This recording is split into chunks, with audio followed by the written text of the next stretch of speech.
तो पढ़े लिखे एजुकेटेड लोग तो ऑनलाइन ऑनलाइन शेयर्स का आजकल काफ़ी सारा काम चला हुआ है। इनफैक्ट लोग लैपटॉप पे बैठ के कर सकते हैं, आपको कहीं जाने की ज़रूरत नहीं है। और और और एक्चुअली ये क्या है, ये अगर एक शब्द में बोले तो ये क्या है, क्या है? सट्टा तो है, इसको ये है फास्ट मनी,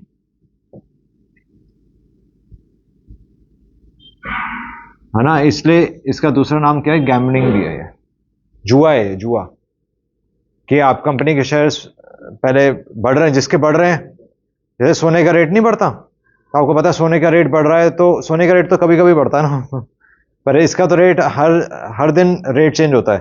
तो आप रेट बढ़ रहा है तो आप उसको खरीद लो, और कल को ज़्यादा हो जाएगा तो बेच दो।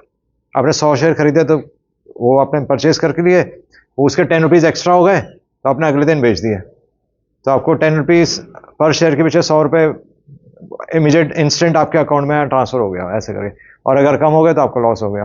तो लोग सब बस यही करते रहते हैं आजकल तो सारा टाइम आपको फिर मार्केट स्टडी करनी होती है कि जैसे मार्केट में आजकल क्या चीज़ चल रही है। जैसे सब जगह ये बहुत कॉमन चीज़ हो चुकी है, और इसलिए ये टॉपिक भी हमने रखा है। पर हमारे शास्त्रों में इसको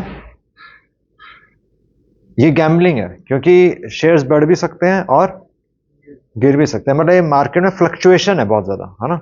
कभी भी ऊपर जा सकती है कोई चीज़, कभी भी कोई चीज़। ऐसे आपने कोई भी चीज़ परचेज की तो ऊपर जा रही है, ऊपर जा रही है, ऊपर जा रही है।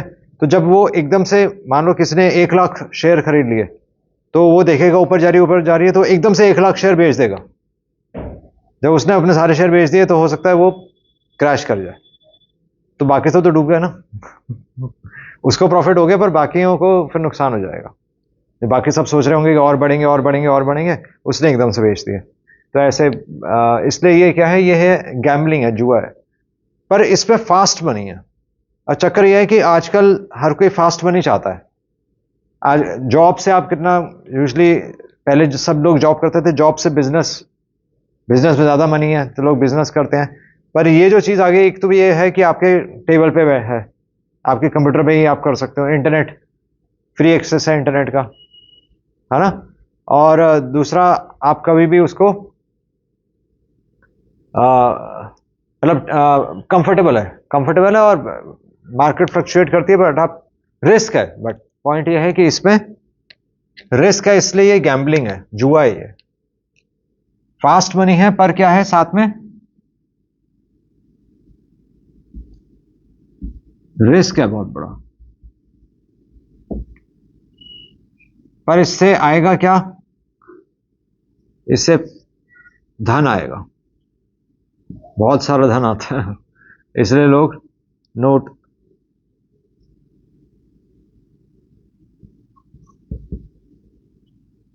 पैसे आते हैं इससे ना। इसलिए आजकल सब जो यंग, जो एजुकेटेड लोग भी हैं, वो सब ट्रेडिंग कर रहे होते हैं। और उनको ये एक्चुअली उनको ये जुआ लगता भी नहीं है, क्योंकि वो कंप्यूटर पे बैठ के कर रहे हैं। पहले तो लोग कैसीनो वगैरह जाते होते थे ना, कि जुआ खेलने में ये नंबर आएगा, ये नंबर आएगा, ये ताश खेल रहे होते थे। तो वो कंसेप्ट है हमारे कि वो जुआ है। पर ये तो कंप्यूटर पे बैठ कर आराम से खेल रहा है, आराम से अपना पढ़ाई कर रहा है, तो उसे लग ही नहीं रहा कि वो जुआ खेल रहा है। हालांकि है तो वही, रिस्क फैक्टर तो पूरा ही है, और उसमें मनी इन्वॉल्व है, सबसे बड़ी बात है। तो पैसा है यहां पर, पैसा डेफिनेटली यहां पर पैसा इन्वॉल्व है, बट साथ में क्या है, यहां पर पैसा तो है, पर अगर हम ध्यान से देखें तो यहां पर ये क्या कह रहा है कि अल्टीमेटली ये कह रहे हैं कि हमें क्या चाहिए, वी वांट मोर, है ना। वो यही कह रहा है, वो ये पैसा चाहिए, या हम सब पैसा कमाना चाहते हैं। अल्टीमेटली तो हम सब पैसा ही कमाना चाहते हैं। एजुकेशन भी जो कोई ले रहा है आज की तारीख में, वो पैसे के लिए ही ले रहा है ना। वो जॉब करना चाहता है, और जॉब में तो सीए कितने लोग बनना चाहते हैं, सीए अकाउंट्स वगैरह में नहीं है यहाँ तो, सीए पढ़ते हैं या डॉक्टर इंजीनियर बनना चाहते हैं। तो वो क्यों बनना चाहते हैं, क्योंकि उससे हमें अर्निंग होगी। अल्टीमेटली एम क्या है, पैसा, अल्टीमेटली तो एम है। और अगर आपको फास्ट मनी मिल रहा है तो हर्जी क्या है, लॉजिक तो यही है ना। कि पैसा, और कई लोग कहते हैं कि इसमें नुकसान ही क्या है।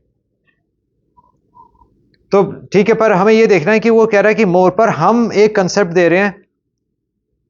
पहले तो हम देखते हैं कि मोर, तो उसके पास वो एक्चुअली मोर है या उसके पास लेस है। तो अगर कोई व्यक्ति पैसा कमाता है, मान लो, तो अगर वो पैसे कमा रहा है, सबसे पहली बात तो वो उसका क्या है, उसको मार्केट में अपना पूरा ध्यान लगाना पड़ता है। नहीं, ये पूरा रिस्क है ना यहां पर, तो सारा टाइम उसको सोचना पड़ेगा।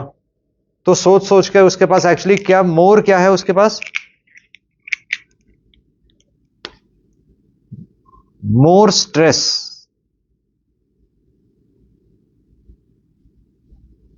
यहां पर अगर व्यक्ति एक, अगर हम कंपैरिजन करें, यहां पर अगर हम किसी तो रिच पर्सन को लें, है ना, ये रिच पर्सन है, अगर रिच हो भी जाता है, और यहां पर एक सिंपल एक फार्मर है जो कि अपना मेहनत करके कमा रहा है ना, तो स्ट्रेस किसके जीवन में ज्यादा है, एक रिच पर्सन के जीवन में ज्यादा है, एक फार्मर के जीवन में ज्यादा है? ये पहले तो सब हमने देखा है, जो किसान है वो तो हमेशा खुश रहते हैं, है ना, बल्कि उनके पास बड़े बड़े खेत भी होते हैं, पर वो अपना आराम से बैलगाड़ी में चल रहे होते हैं। नहीं, और आप उनके मतलब एक्चुअली उनके पास तो मोर एक्चुअली इनके पास मोर स्ट्रेस है, और स्ट्रेस से हमें पता है स्ट्रेस से क्या चीजें आती हैं। हाँ हाँ, स्ट्रेस में फ्रस्ट्रेशन आती है। स्ट्रेस में एक्चुअली सबसे पहले क्या होता है, हेल्थ खराब होती है।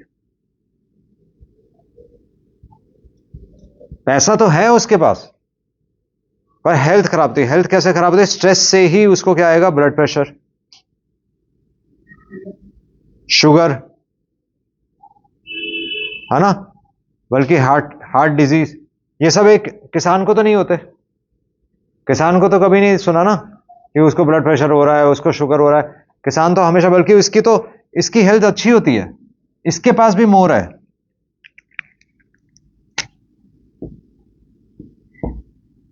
इसके पास मोर है, पर इसके पास मोर क्या है, इसके पास अच्छी हेल्थ है,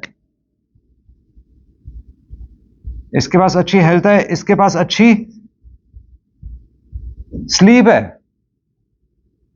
वो चैन की नींद सोता है कि नहीं, वो चैन की नींद सोता है। और क्या है इसके पास, इसके पास कल्चर है, एटिकेट्स है ना। इसके पास अपने परिवार के लिए समय होगा, इसके पास अपने परिवार के लिए समय नहीं होगा, ये तो पक्का है ना। तो इसके पास सभ्यता है, ये वास्तव में सभ्यता है। इसके पास अपने फैमिली के लिए टाइम है।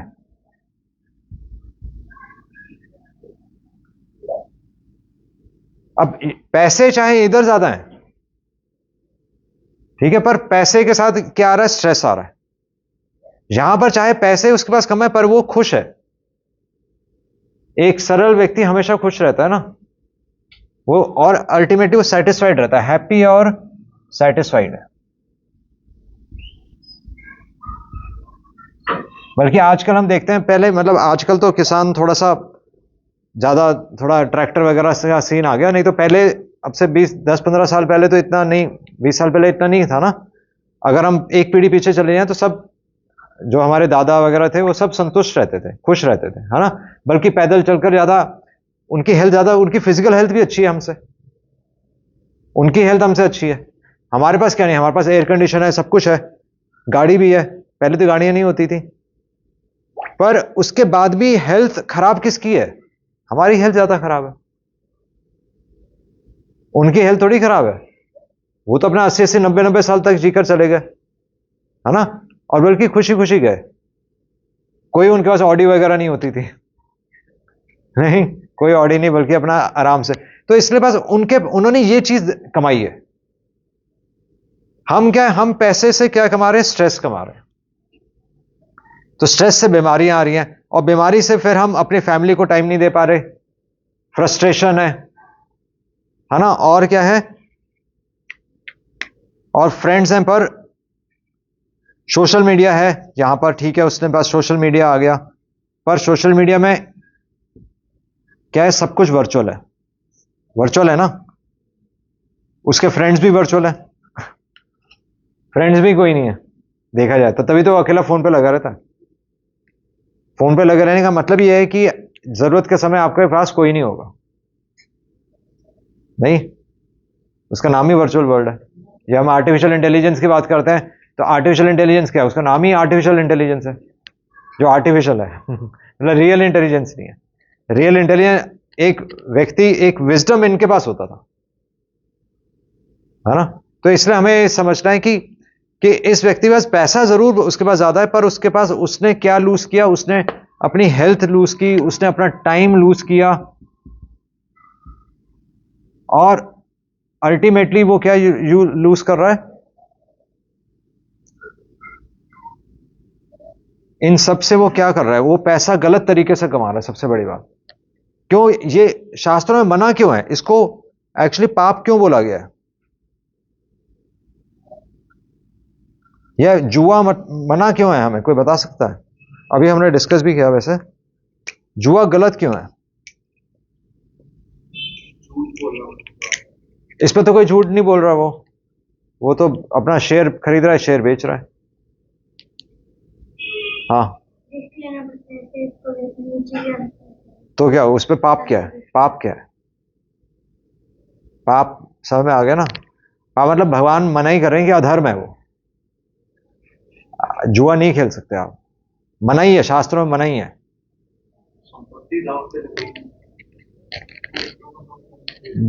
एक्चुअली ठीक है, अपनी संपत्ति कर सकते, पर मैं वही कह रहा हूं ना कि वो अपने पैसे लगाकर, एक्चुअली अगर मान लीजिए कि उसका लॉटरी लग गई, उसने पैसे 1 करोड़ रुपए कमा लिए, 1 करोड़ रुपए उसने बाई चांस उसने जुआ खेल के या स्टॉक्स से 1 करोड़ रुपए कमा लिए, तो अब ये बताओ 1 करोड़ रुपए उसने कहां से कमाए? दूसरों की जेब से कमाए ना। तो कम से कम 1 करोड़ परिवार, तो मतलब 1 करोड़, कम से कम 10 लाख परिवार तो उसने बर्बाद किए होंगे। और अगर 1 करोड़ वो कमा रहा है, तो जो ये अरेंज कर रहा है, जो ये करवा रहा है, उसने कितने करोड़ कमाए होंगे सोचो। मतलब अगर कोई आपको 1 करोड़ रुपए इनाम दे रहा है, तो उसको कम से कम 10 करोड़ का तो प्रॉफिट हुआ होगा, नहीं? तभी तो आपको 1 करोड़ देगा, वरना वो पागल थोड़ी जो आपको सारा प्रॉफिट खरीद करके दे देगा कि तुम 1 करोड़ ले जाओ और मैं जा रहा हूं। उसने कम से कम 10-20 करोड़ कमाए होंगे, तब आपको कहेगा ये लो थोड़ा सा तुम भी ले जाओ। तो लॉटरी इस बेसिस पे चलती है कि आप दूसरों के परिवार से पैसा जोड़ रहे हो, क्योंकि हमेशा वो बताते हैं कि आप इतने जीते, ये व्यक्ति 1 करोड़ जीत गया, ये व्यक्ति 1 करोड़ जीत गया, पर वो ये कभी नहीं बताते कि कितने करोड़ों लोगों ने पैसा लगाया था उसमें। समझ रहे? अगर मैं आप सबसे 100 रुपए ले लूं और मैं किसी को बोल दूं यहां पर आप 100 रुपए दो, मैं उसके 1000 रुपए करके दे दूंगा आपको, तो आप सब मेरे को 100 रुपए दे देंगे, ये सोच के कि आपके 10 गुना पैसे हो जाएंगे। ठीक है, तो आप सबसे मैंने 100 रुपए ले लिए, तो मेरे पास कितने पैसे हो गए? अगर यहां मतलब 100 लोग गए हैं, 100 लोगों से मैंने 100 रुपए ले लिए, तो कितने हो गए? 10,000 हो गए। उसमें से मैंने आपको 1,000 रुपए दे दिए, 9,000 तो मेरी जेब में, और सब 100 वाले, उनका तो पैसा गया। अब वो बड़ी मुश्किल से उसने कहीं से अरेंज किया होगा, किसी ने पैसे, किसी ने गहने गिरवी रखे होंगे, किसी ने कुछ पढ़ाई का पैसा यहां से उठाया, किसी ने गिरवी लिया होगा पैसा, तो वो उन सारे परिवारों का कार्मिक रिएक्शन लगेगा। किसको लगेगा? जिसके पास आ गया, इस व्यक्ति के पास जाएगा जो अब अमीर बन गया। और चक्कर यह है कि यहां पर इसने इसलिए पाप समझ में आया क्योंकि दूसरों क्या बोलेंगे इसको, कि दूसरों के सर पे पांव रखे चढ़ाए व्यक्ति, अगर ध्यान से देखा जाए, है ना, दूसरे को दबाकर ही तो चढ़ाए वो। तो इसलिए शास्त्रों में मना है। एक तो पहले उसे फास्ट मनी आ गया, उसे पैसे की वैल्यू नहीं पता चलेगी, क्योंकि उसने कभी वो कमाया नहीं है। मतलब समझ रहे, 10 दिन में आपके पास 1 करोड़ रुपए आ गए, तो कभी आप वैल्यू करोगे? कभी वैल्यू नहीं करोगे। वही चीज अगर हम मेहनत करके कमाएंगे, एक किसान मेहनत करता है तो उसे पता होता है कि एक एक दाने की क्या वैल्यू है, एक एक अन्न की क्या वैल्यू है। वो कभी भी अन्न को वेस्ट नहीं करता, किसान ना कभी भी अन्न को वेस्ट नहीं करता, क्योंकि उसे पता है कि मैंने कितनी मेहनत करके कमाया है। तो यहां इसके जीवन में क्या है, इसके जीवन में तपस्या है, और ये भगवान की कृपा पर निर्भर है, ये भगवान को देख पा रहा है ना। जबकि ये क्या है, इसके पास क्या है,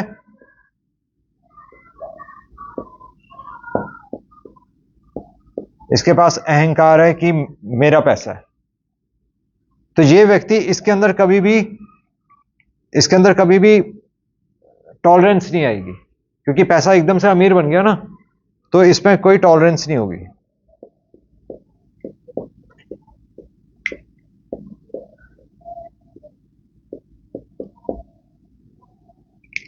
और बल्कि इसको कार्मिक रिएक्शन आएगा।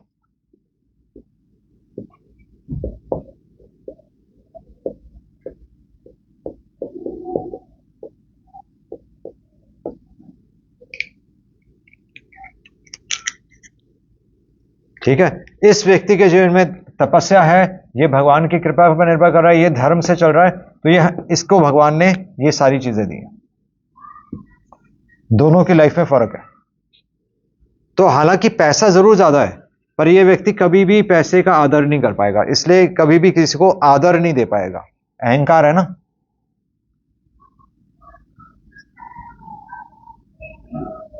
आदर नहीं दे पाएगा। पैसा जरूर मिल जाएगा।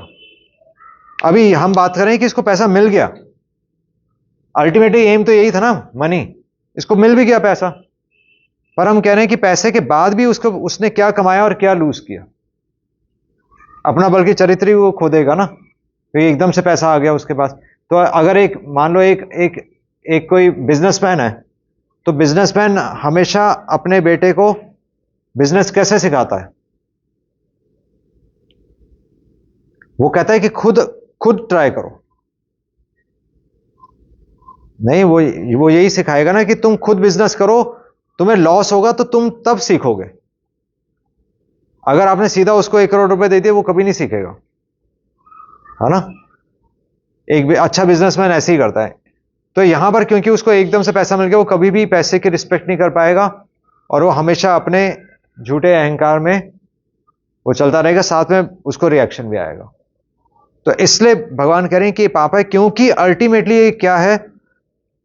अल्टीमेटली ये है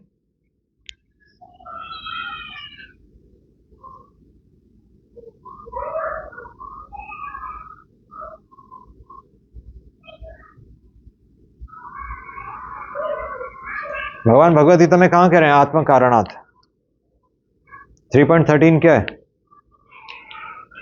भूंगते ते तु अघम पापा ये पचंती आत्म कारणात्। भगवान कह रहे हैं क्योंकि वो व्यक्ति अपने लिए ये काम कर रहा है, वो धर्म को फॉलो नहीं कर रहा, है ना। धर्म को रिजेक्ट करके वो पैसा कमाना चाहता है ना, तो उससे क्या हो रहा है? भूंगते तेतु अघम पापा। वो एंजॉय किसको कर रहा है? घोर पाप को। तो ऐसा पैसा कभी काम नहीं आएगा, बल्कि ऐसा व्यक्ति अगर पैसा होगा भी तो उसके बच्चे भी उसके साथ में नहीं होते। तो उसने क्या लेस है उसके पास? एक्चुअली फैमिली नहीं है इसके पास, क्योंकि फैमिली में बच्चे कहां पर होंगे? बच्चे भी अपने महंगे महंगे गैजेट्स लेकर इधर उधर निकल जाएंगे ना। बच्चे को भी गाड़ी चाहिए होगी, पैसा है क्योंकि घर में, तो बच्चा अलग निकल जाएगा, वाइफ अलग निकल जाएगी, तो क्या फैमिली नहीं होगी उसकी। और ना बच्चों में मॉरल वैल्यूज आएंगे, और ना वाइफ रिस्पेक्ट करेगी, क्योंकि वो सब किसके पीछे हैं? बच्चे और फैमिली भी पैसे के ही पीछे जाएंगे, क्योंकि पैसा अपनी चमक दिखा रहा है ना। यहां पर क्या है? यहां पर हर फैमिली में क्या देख रहे हैं? हर कोई देख रहा है कि मेरे पिताजी तपस्या कर रहे हैं और भगवान की कृपा से फिर हमें मिल रहा है, तो उसका जीवन एक सुलझा हुआ जीवन रहेगा, है ना। उसने क्या गेन किया? उसने एक्चुअली चरित्र गेन किया। उसने ये गेन किया, अगर सोना हमें पता है ना, सोना तो आग में जलाकर ही सोना कुंदन बनता है ना। क्या है? कुंदन सोना बनता है ऐसे। हाँ, आग को तपाना, मतलब ये सोने को तपाना पड़ता है ना, तब वो प्योर होता है। ऐसे कोई चीज प्योर नहीं होती। तो इसलिए जब तक हमारे जीवन में तपस्या नहीं होगी तब तक व्यक्ति अपने जीवन में वैल्यू नहीं कर पाएगा। एक्चुअली ये सारा प्लान भगवान ने ये प्लान नहीं बनाया था कि पैसा कहां से आएगा। भगवान का प्लान क्या है? भगवान का प्लान है कि हम चीजों की रिस्पेक्ट करना सीखें। जो भी ये जो सोशल फ्रेमवर्क है ना, जो हम सोसाइटी में जैसे रह रहे हैं, आप देख लो, तो इसमें अल्टीमेटली हमें यही सीखना होता है कि हम एक टीम वर्क में कैसे चलें। या फैमिली में भी जब हम देखते हैं कि फैमिली में भी सारे मेंबर्स एक जैसे नहीं होते ना, पांचों उंगलियां बराबर नहीं होती। तो फैमिली में रहकर व्यक्ति एक दूसरे को टॉलरेट करता है और फिर एक परिवार अच्छी तरह चलता है। जहां पर पैसा आ जाता है वहां पर तो पैसा ही बोलता है, वहां पर व्यक्ति भगवान के प्लान को फेल कर रहा है। समझ रहे हैं? तो पैसा आना हमारा एम नहीं है। हमारा एम है कि लाइफ कैसे जीनी। यहां पर लाइफ की बात हो रही है।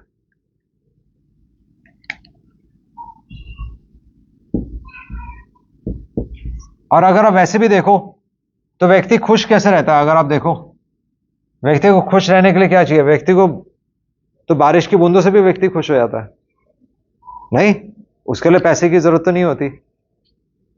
अगर किसी व्यक्ति का, और बल्कि लाइफ में दो सबसे बड़ी चीजें क्या हैं जो सबसे बड़ा रिस्क है लाइफ में? एक तो हमारा जन्म कहां हो रहा है, किस परिवार में हो रहा है। दूसरा, मैरिज कहां पर होगी। नहीं, कोई कुछ नहीं कह सकता कि मैरिज कहां पर होगी।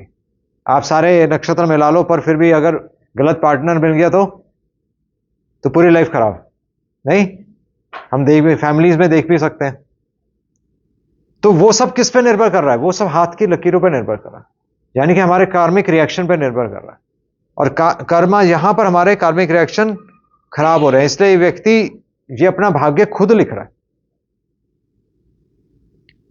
तो अगर हम देखें कि खुश रहना भी, अगर हम वास्तव में अपने जीवन में खुशी चाहते हैं, क्योंकि पैसे से भी व्यक्ति खुश रहना चाहता था ना, तो खुशी कैसे होगी? अगर हमारा सौभाग्य होगा, अगर हम भगवान के जैसे धर्म, अर्थ, काम, मोक्ष, भगवान ने भी बोला ना कि धर्म के अनुसार अर्थ कमाना चाहिए, वो गलत नहीं है, पर धर्म को छोड़कर अर्थ नहीं कमाना चाहिए।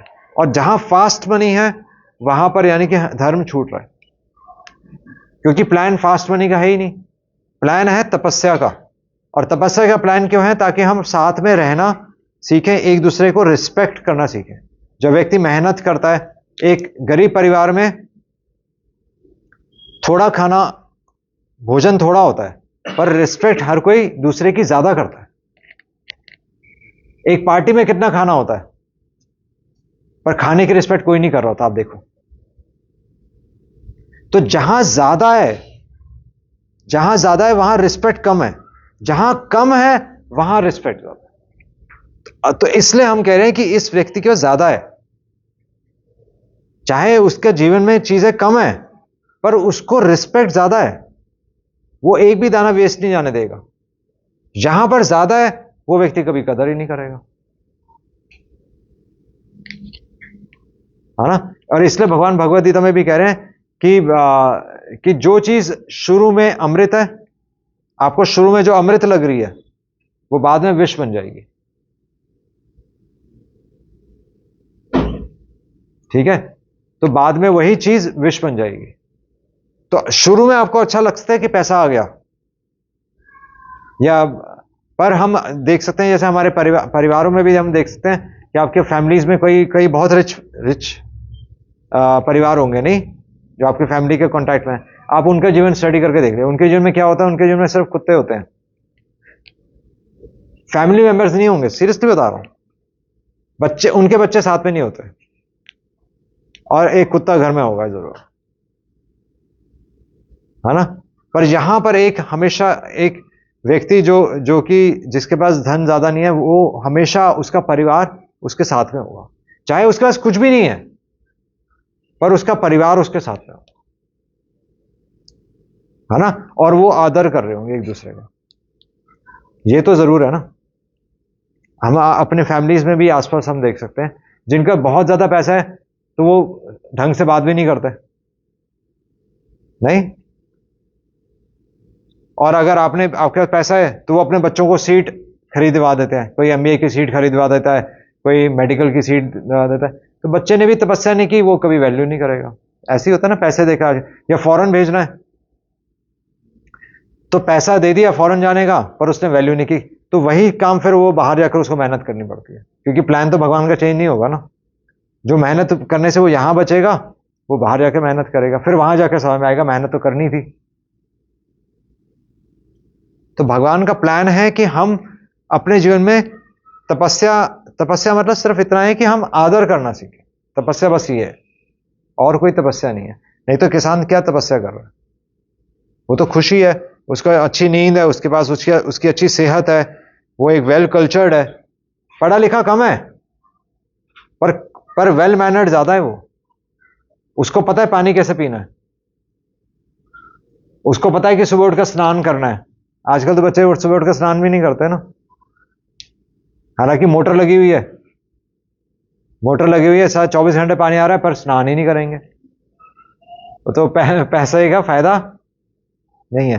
जबकि किसान का बेटा हमेशा स्नान करेगा और सुबह हमेशा भोर होते ही उठ जाएगा, है ना। गांव में कोई ऐसा है कि सोता रहता है? कोई गांव में कोई नहीं, हर कोई मेहनत करता है, और उसके आप देखो उसका शरीर भी अच्छा रहता है। तो ये किसान कभी भी दवाइयों पे नहीं जीता, आप ध्यान से देखना।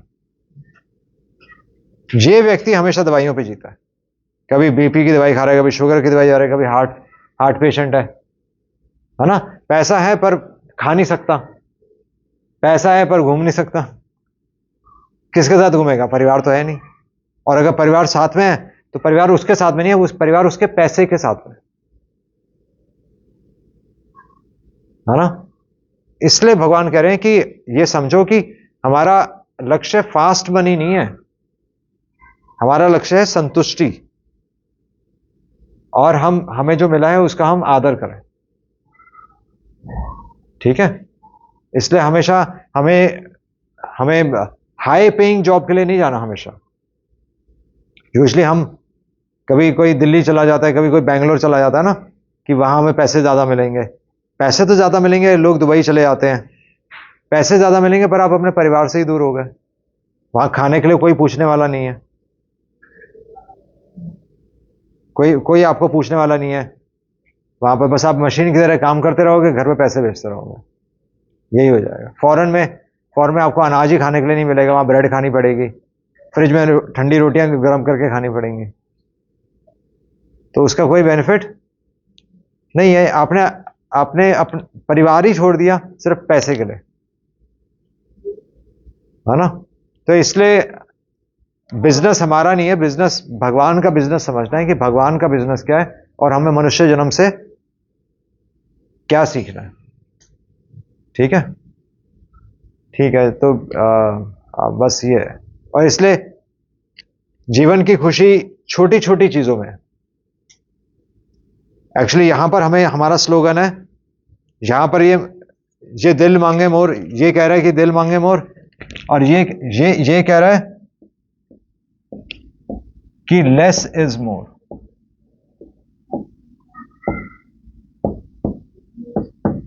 ये स्लोगन होना चाहिए कि कम है तो अच्छा है, ज्यादा होगा तो फंस जाएंगे।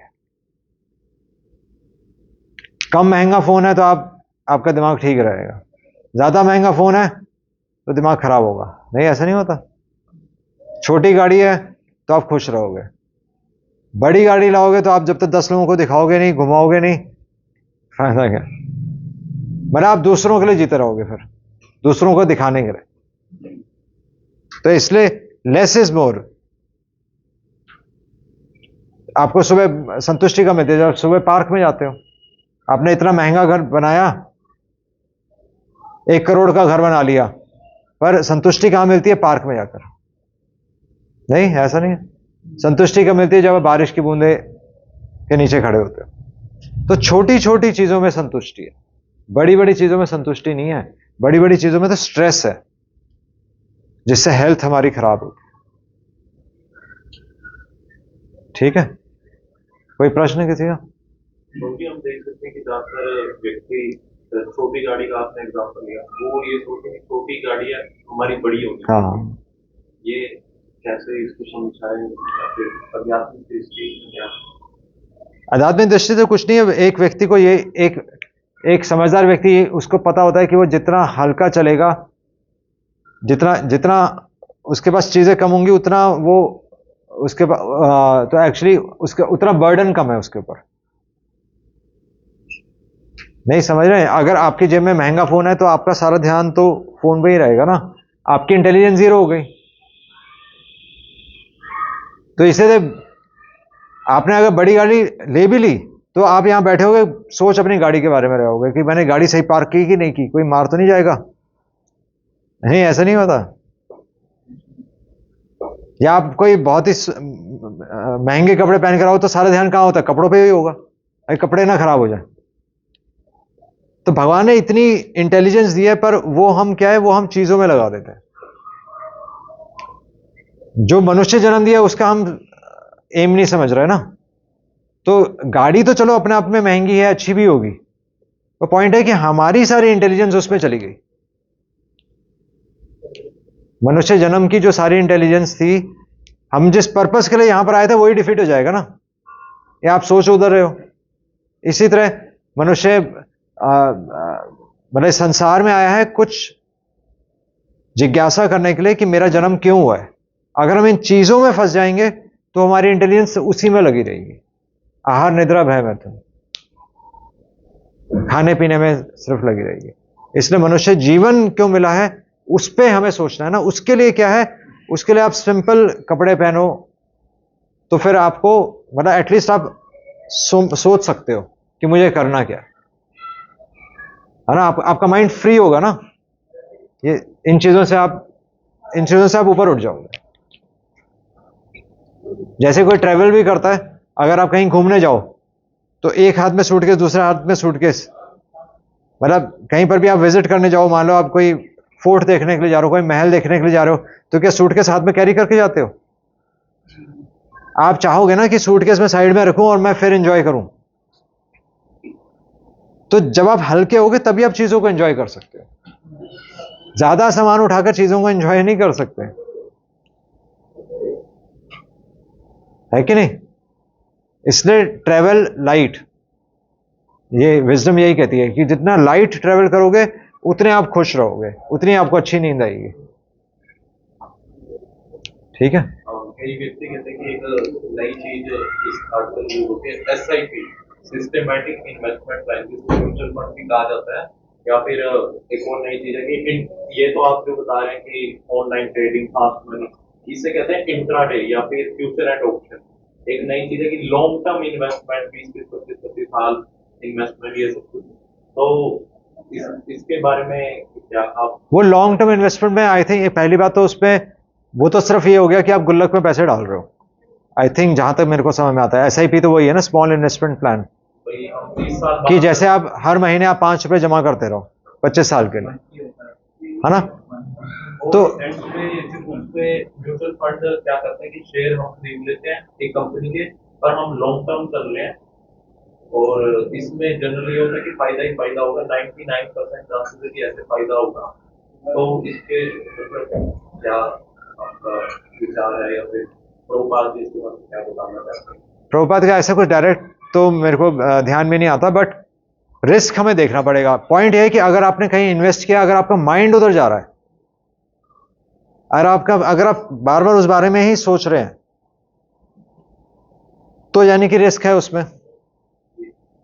तो आपने पैसे लगाकर अपना माइंड ही उधर सेल कर दिया ना एक्चुअली।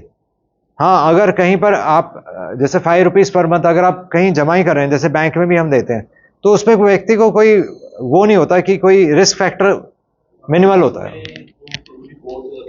क्योंकि ये मार्केट कंडीशन के हिसाब से म्यूचुअल फंड एक्ट करता है। हाँ बैंक में तो कोई रिस्क नहीं है, क्योंकि हाँ बैंक का तो फिक्स होता है। इसका मेरे को नहीं पता कि ये कंपनीज में कैसे रहता है, मतलब कैसे रहता है। वो तो उसके भी शेयर्स ऊपर नीचे चलते रहते हैं।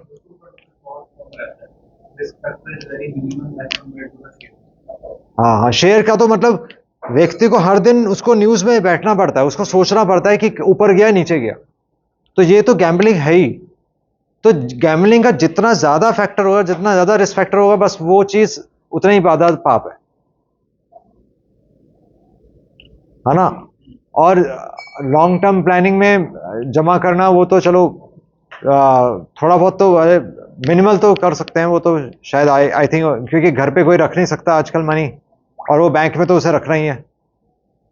बैंक तो थोड़ी बोला सिक्योर हो गया ना, जिसका सिक्योरिटी कम होता है। अच्छा, मतलब ये डायरेक्टली शेयर में हम पैसे नहीं इन्वेस्ट कर रहे, पर हम कर तो शेयर में ही रहे। हाँ, फिर वही मैं कह रहा हूँ, जितना परसेंटेज रिस्क होगा ना, फिर वो उसी हिसाब से, अगर आपका थॉट्स उधर जा रहे हैं, या कई लोग चेंज करते रहते हैं, उसका खरीद लिया उसका बेच दिया, फिर तो वहीं पर घुस गए ना। क्योंकि अल्टीमेटली हम सोच के रहे हैं मनी,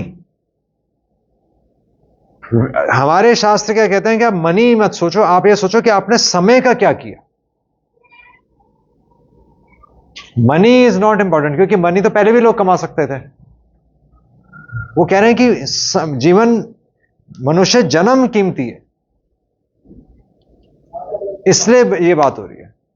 तो अगर धर्म की बात करते हैं, धर्म हम ये भी सिखाता है कि अपने पैसे को कहाँ यूज करना है। हाँ, धर्म को अगर ऑनलाइन ट्रेडिंग वो धर्म है, पाप है।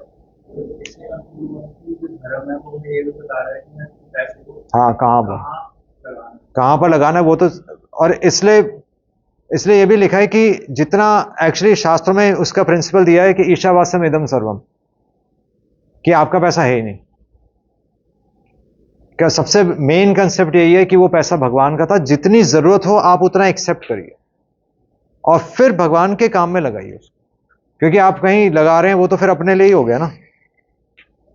तो भगवान कह रहे हैं कि मेजॉरिटी ऑफ द परसेंटेज हमें भगवान के लिए देना चाहिए, उसमें से जितना जरूरी है उसे हमें एक्सेप्ट करना चाहिए, बल्कि संग्रह करने के लिए मना किया गया है। क्योंकि व्यक्ति संग्रह करेगा तो अटैच तो होगा ही होगा पैसे से। यही अगर हम कह रहे हैं 5% भी रिस्क है, तो 5% तो रिस्क है ही ना। और एक व्यक्ति जो कमा रहा है, उसको जैसे जो जो जो गृहस्थ आश्रम है, तो उसे 5 तरह के पाप करने ही पड़ते हैं। वो अग्नि जला रहा है तो वहां कीटाणु मरेंगे, घर में पोछा लग रहा है, पानी निकाल रहा है, पानी लेकर आ रहे, गाड़ी लेके जा रहे हो, कीटाणु मर रहे हैं, कीड़ियां मर रही हैं, नहीं तो हमारे हर दिन पाप होते ही होते हैं। उनसे बचने, उनका एक ही निवारण है कि आपको भगवान के कार्य में, प्रचार में आपको हर महीने कुछ देना ही देना चाहिए, फिक्स्ड देना ही देना चाहिए, अदरवाइज वो पाप इकट्ठा तो रहेंगे। और संग्रह करने से तो वैसे ही पाप हो रहा है, क्योंकि वो हमारा था ही नहीं,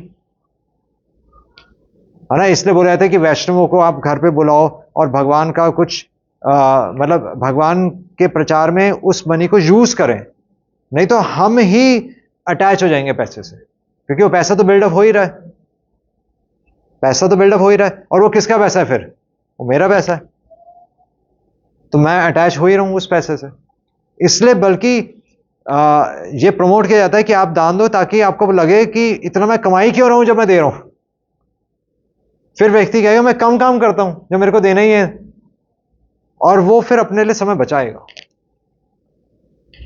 है ना। आपने बताया कि जो चीज आपको पहले स्टार्टिंग में बेनिफिट दे रही है ना, बाद में उसके इफेक्ट आपको हो सकते हैं। हाँ, कुछ चीजें जो कि स्टार्टिंग में अगर आपको आपको रिजल्ट देनी है, बट बाद में स्टार्टिंग में जिसमें तपस्या है, बाद में उसका रिजल्ट अच्छा है। हम कह सकते हैं कि जैसे सब लोग ये अपना भक्ति करते हैं, हाँ, स्टार्टिंग में संघर्ष है, हाँ, स्टार्टिंग में संघर्ष। उसकी वजह से इतना हाँ, इसके रिजल्ट आपको नहीं, इस क्या हो जाएगा? यही भक्ति वाले एग्जाम्पल। हाँ, हाँ, भक्ति शुरू में हम करना नहीं चाहते, माला करना हमें मुश्किल लगता है, सुबह उठना मुश्किल लगता है, पर जो व्यक्ति कर जाएगा वो फिर उसका पूरा जीवन, वो बोलते हैं ना, early to bed and early to rise makes one healthy wealthy and wise. वो व्यक्ति समझदार होगा, पहली बात तो ये है, क्योंकि सुबह माइंड बिल्कुल पीसफुल होता है, उसके कंसंट्रेशन पावर ज्यादा होगी, और वो समझ पाएगा कि ये प्लान क्या चल रहा है एक्चुअली। वो ये समझ पाएगा कि इसके पीछे प्लान क्या है। वो इमीडिएट बेनिफिट नहीं देखेगा, है ना, क्योंकि सुबह उठते ही वो देखेगा कि सूरज भी, रोज सवेरे सूरज भी उग रहा है, तो सूरज भी किसी के ऑर्डर्स फॉलो कर रहा है, बाकी सब जो सोते रहते हैं उन्होंने कभी सूरज को उगते हुए ही नहीं देखा। वो उनका जीवन दवाइयों पे आधारित होता है कि मैं ये मेमोरी पिल खा लूं। पर जो व्यक्ति सुबह उठता है वो उसका दिमाग खुला रहता है और वो प्रकृति को देख सकता है कि सुबह चिड़ियां हैं, चिड़ियों की चहचहाने की आवाज है, तो इन चिड़ियों को कौन प्रोवाइड कर रहा है? आसमान में बादल हैं तो बादल कौन बना रहा है? ये जो वर्षा हो रही है तो वर्षा कौन कर रहा है? सुबह सुबह दिमाग खुला होता है ना। फिर एक बार ट्रैफिक स्टार्ट हो जाएगा, चू चू पै पै, उसमें आप क्या सोच पाओगे? उसमें कुछ नहीं सोच सकते। तो ये चीजें हमारे बेनिफिशियल के लिए, हमारे बेनिफिट के लिए, ये हमें वास्तव में हमारी इंटेलिजेंस बढ़ा रही हैं और उस इंटेलिजेंस को हमें सही जगह लगाना है। बस पैसा कमाने में नहीं लगाना उस इंटेलिजेंस को, ये पॉइंट है। तो मंदिर, हम कह सकते हैं कि मंदिर में तो पैसे से ही चलते हैं। नहीं, आप लास्ट में पॉइंट उठा सकते हो सब कुछ काटने के लिए कि क्या मंदिर के लिए पैसे नहीं चाहिए होते? तो बताओ इसका क्या तोड़ है? आप प्रसाद बन रहा है भाई, यहाँ पर पैसे तो चाहिए भाई, यहाँ लाइट है, बिजली का बिल देना है, कारपेट्स हैं, सफाई होगी, पैसे तो चाहिए। बताओ फिर। पैसे तो नहीं, पर लोगों का कल्याण हो रहा है, लोगों को भगवान के बारे में इंफॉर्मेशन मिल रही है, ये हाँ, भगवान सेंटर में है। तो मेन चीज है इसमें कि मंदिर पैसे से नहीं बनता, मंदिर भक्तों से बनता है। चाहे ये मंदिर आप सुंदर से सुंदर बना दो, अगर आप सब यहां पर नहीं होगे इसका कोई पर्पस ही नहीं है ना। तो चाहे यहां पर पैसा ना ही भी हो, चाहे हो सकता है यहां पर हम सबको तो चिड़वा देकर भेज दें या बूंदी देकर भेज दें, है ना, कुछ नहीं भी हो, यहां पर कुछ हो सकता है, यहां पर एसी ना हो, कोई पंखा ना हो, फिर भी हो सकता है हम पार्क में बैठकर डिस्कस कर लें जिसको सीखना है। या हमारे पास यहां जगह नहीं हो तो हम दूसरे कहीं बैठकर डिस्कस कर लें, किसी के घर में बैठकर डिस्कस कर लें। तो भगवान का काम नहीं रुकेगा।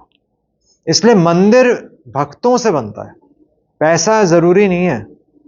पैसा है तो हम यूज कर रहे हैं, चलो वो बात दूसरी है, वो हम फिर डिवोटीज की सेवा में यूज कर रहे हैं, पर पैसा क्राइटेरिया नहीं है।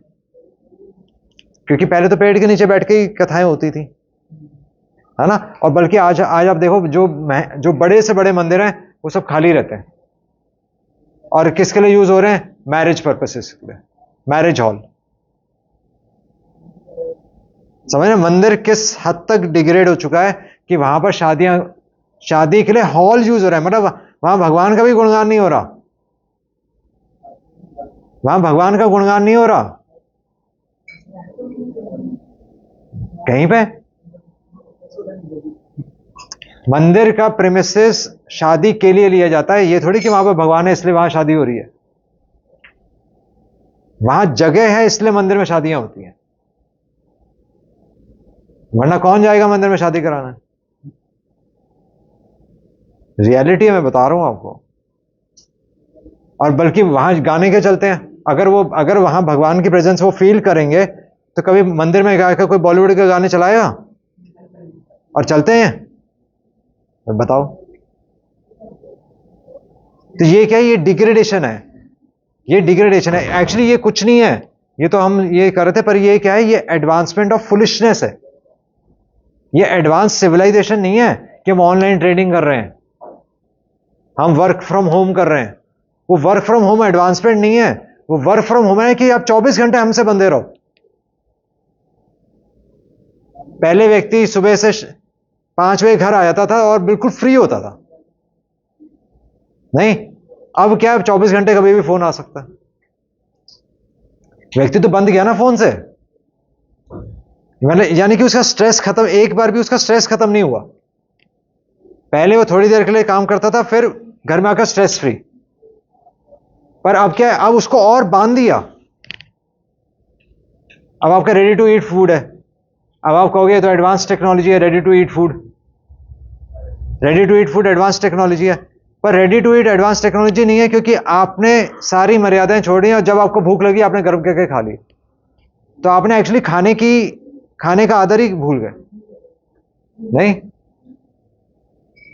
क्योंकि पहले तपस्या होती थी, पकाना पड़ता था, फिर हम भगवान को भोग लगाएंगे, है ना।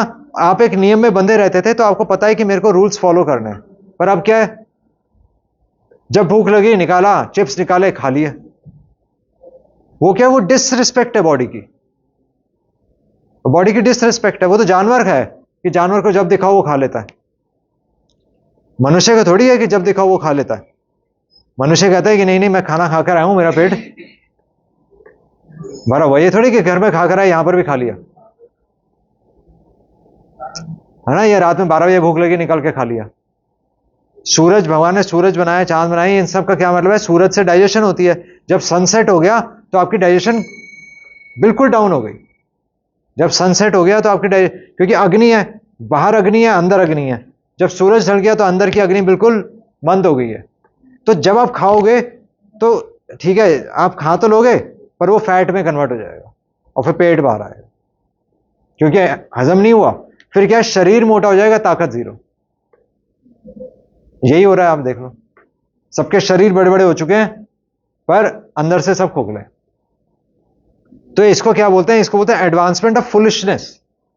जो लोग पैसे के पीछे जा रहे हैं, पहले के लोग भी जानते थे पैसा कमाना, तो ऋषि मुनि तो उनके पास सुरभि गाय होती थी पर वो संतुष्टि से बैठे रहते थे, क्योंकि उनका माइंड, उनको पता है कि माइंड सबसे, समय सबसे कीमती चीज है और माइंड को कंट्रोल रखते थे, है ना। अब क्या, इन्होंने अपना माइंड ही बेच दिया, सारा टाइम वो बैठ के स्टॉक्स के बारे में सोच रहा है। तो पहले के लोग ज्यादा समझदार थे और वो तभी था जब वो पैसे के पीछे नहीं भागते थे। तो इसलिए हमारा भी एम होना चाहिए कि हम समय बचाएं, समय बचाकर फिर आप देखो कि शास्त्र में कहा क्या दिखा रहे हैं, और ये लोगों के जीवन से ही आप देख लो, लोगों के जीवन से हम ये चीजें सीख सकते हैं।